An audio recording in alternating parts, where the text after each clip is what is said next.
biraz farklı yemek hazırlayacak. Japon şirket, komezi. Mesela böyle ince ince kesip son kadar pişmeyecek. Medium well'dan gibi olacak. Mesela wakame, yosun, dekorasyon için nasıl kesecek onun hesap yapacağım. Dışarıdan koyacak mı? Japon lokanta için şirket tabak oluyor. Afiyet olsun.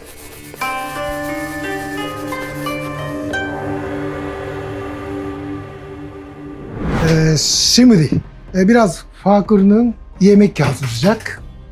Miso. Miso'nun üstü şirke karıştıracak. Onun sunumunun tabaka geçiyor. Onu biraz göstermek istiyorum. Önce hazırlamak lazım. Japon şirke, komezi, 100 cc var. Bunun içeride 20 gram şeker ve hondashi koyuyor. Bunun direkt kıramıyorum. Bunun malzemelerinin hazırlama için bunun sos kıranacak. Sonra göstereyim. Bunun hazırlama için şirke. Şimdi o zaman miso 30 gram var. Onun üstü 10 gramının şirke. Aynı 10 gramının şeker. Önce gösterdim. Onun içeride zaten hondashi var. Genelde sadece miso direkt koyuyorsa biraz lezzeti eksik olacak. Onun için mesela biz evde, lokantada kolay yoru için anlatacak. Bunun miso aşağı yukarı bu 100 gram var şimdi. 100 gram var. 102 yazıyor ama 100 gram olacak. Ve onun üstü aşağı yukarı %10 hondashi. Bundan 10 gram. %10 demek 10 gram. Şimdi 4'e kapattı, onun için 15'e koyacağım. Evet. Bunu evde karıştıracaksın. Mesela bunun beyaz miso İstanbul'da her yerde olmuyor. İchiban veya gross market falan da arabilirsiniz. Hondashi de aynı. Bunun miso böyle hazır yapacak. Bu zaten bozulmuyor. Mesela bunun 1 sene, 2 sene kırabilirsiniz. Bundan miso çorbaya bir yere her şey bundan kıracaksınız. O zaman daha lezzetli yemek yapabilir. Bunun içinde karıştıracak şirkeli miso olacak. Bunun en son kıranacak misosu. Bundan da biraz. Bazen bunun içeride yumurtanın sarı içeride karıştıracak. Onun şefler de var. Tabii Türkiye'de biraz yumurtanın çiğ yumurta koyma için biraz zor, tehlikeli olacak. Onun için koymayacağım. Bu şirkeli miso hazır oldu. Biraz onun hazırlama için biraz göstereceğim. Tabii bunun içeride biraz balık kaynak suyunu içeride koyacak, çıkaracak. Ama biraz tuz koyuyorum. Böyle bu da şimdi hazırlama için. Ve burada salatalık falan da mesela böyle ince ince kesip genelde tuzlu suyunu içeride %30 deniz suyu da aynı gibi onun tuz suya koyursa daha iyi olacak. Ama şimdi zaman kalmadığı için biraz direkt tuzu koydu. Bu Japonca'dan, Japon'un mutfakta öyle diyor. Öldürme. Tuzu ile öldüreceğim diyor. Bunun biraz bekleyeceğim böyle. Ve şimdi balık kaynak suyu koyacağım. Onu hazırlama için de buz. Suyu koyacağım. Bunun hazır oluyor. Burada böyle.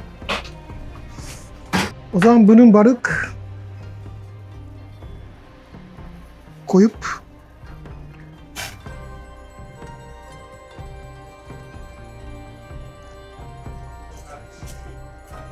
son kadar pişmeyecek. Medium well'dan gibi olacak. Tamam, bunu hazır. Şimdi bunu önce söyledim. Malzemenin hazırlama için sos. Bu şirke.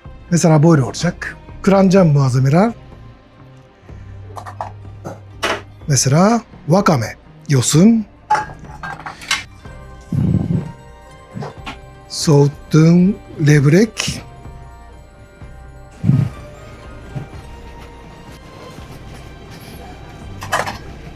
Bunu içeride biraz koyarım.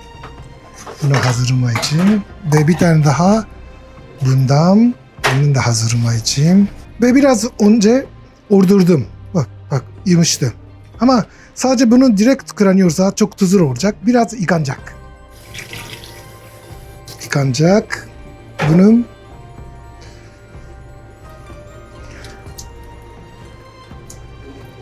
sıkışacak. Bundan da bunun 2 tane. Bundan da bunun içeride böyle hazır olacak. Şimdi bunun malzemeyle bir tabak yapacak. Önce hazırladım. Bunun sirke biraz koyup bekleyeceğim. Mesela bundan da biraz ince medium rare.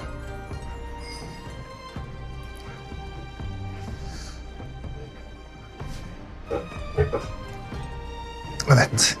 Böyle sirkenin içeride bekleyeceğim. Mesela dekorasyon için nasıl kesecek onun hesap yapacağım. Tamam. Bundan şimdi dekorasyon yapacağım.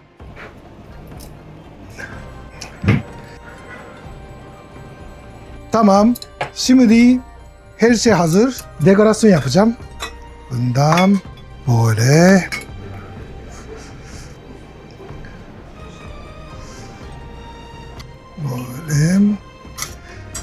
bunun sirkenin içeride karıştım. Mesela böyle. Böyle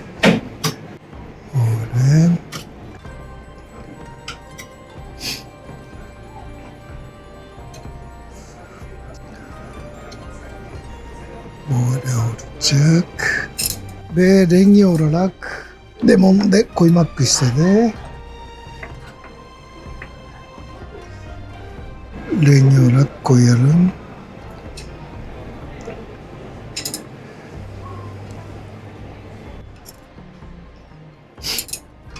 Tamam. Böyle oldu. Ve önce sordum miso. Bu sirkeli miso. Bunu mesela dışarıdan koyacak mı?